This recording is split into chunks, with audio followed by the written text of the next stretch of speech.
这茶水清凉回甘，你喝下去，所有的伤痛都一扫而空。你这样挨着，你妹妹也在受苦，莫不如放过自己，也放过你妹妹，先活下来。宁死其身，不降其志。我与檀儿必是一致的。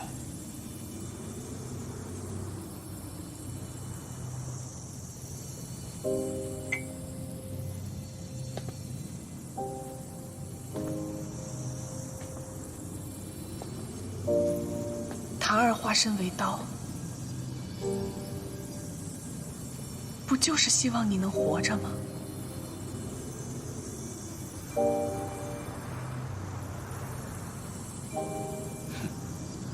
你呢？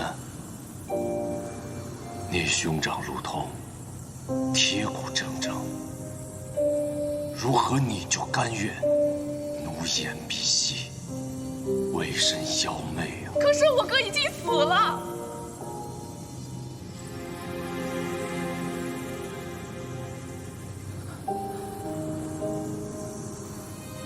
我猜对了，你提起我哥的时候，我还幻想着或许能和他见上一面。你哥走的时候是个英雄。你在场，在。那你为何活着？他临终前嘱托，要我务必寻得你的下落。你现在寻到了，又能如何？救你脱离这苦海。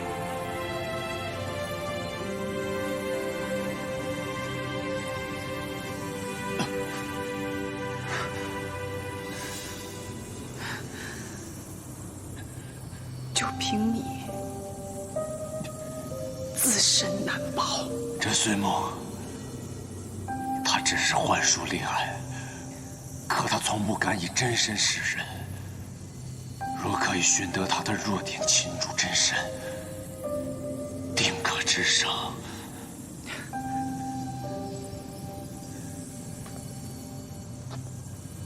我回去就把这番话如实禀告给仙君。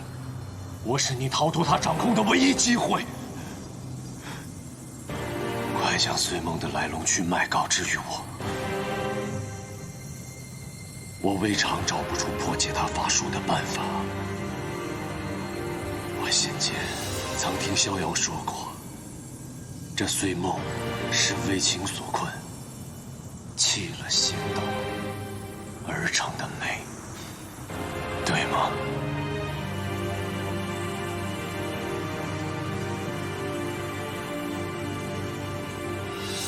仙君本是天上仙界的仙子，1000年之前羡慕人间繁华，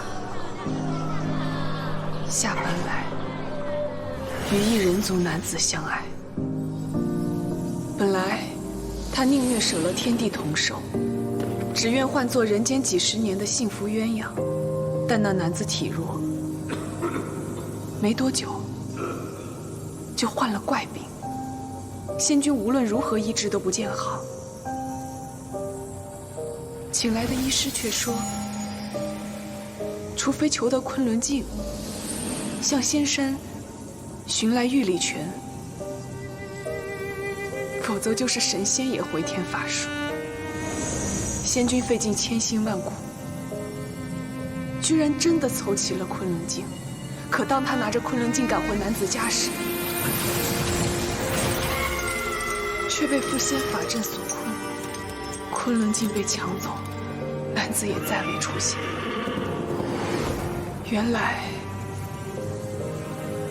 所谓的怪病根本就是个圈套，目的就是为了引仙君不辞劳苦凑齐昆仑镜，他们再用昆仑镜向人间皇帝邀功换当朝驸马，荣华富贵。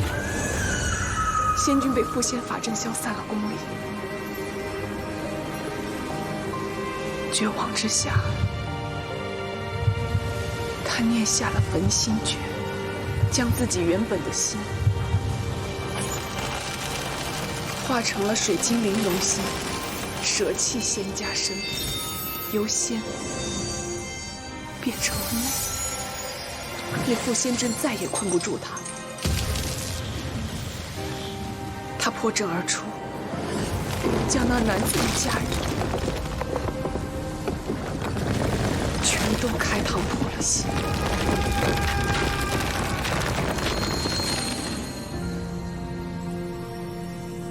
自此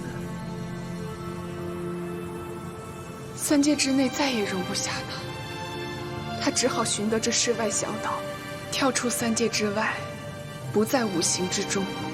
只是魅需要大量人族精气供养，才能维持法力和容颜。千年来，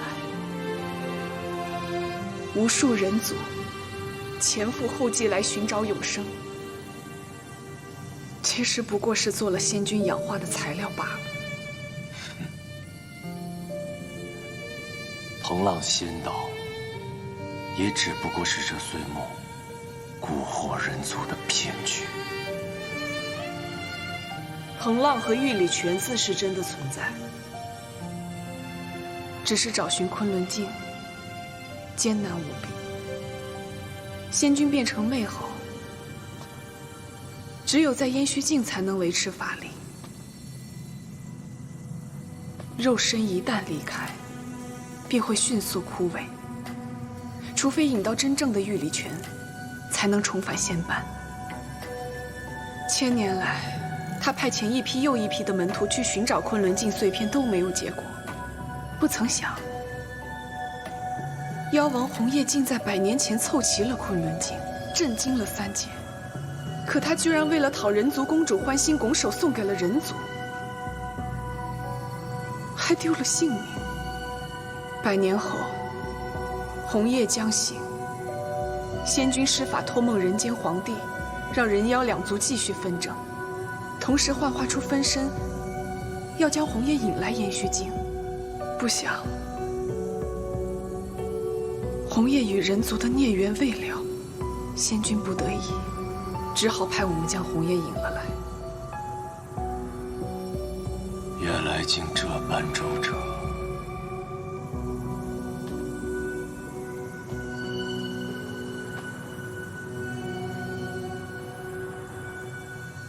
我把所有真相都告诉你，是为了让你死了这条心。千年来，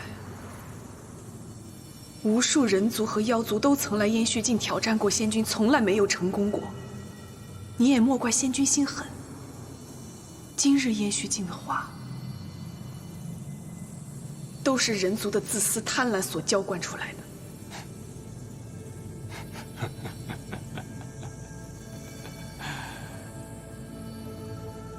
你口口声声人族，人族，那你呢？你是人，是妖，还是魅啊？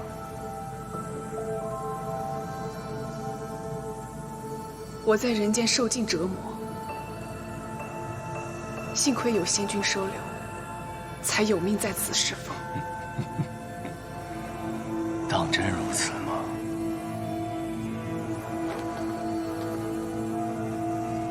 所有的话我都说尽了，我最后求仙君再多给你宽限3日。3日后，你若还是一意孤行，那便是自愿做了花妃了。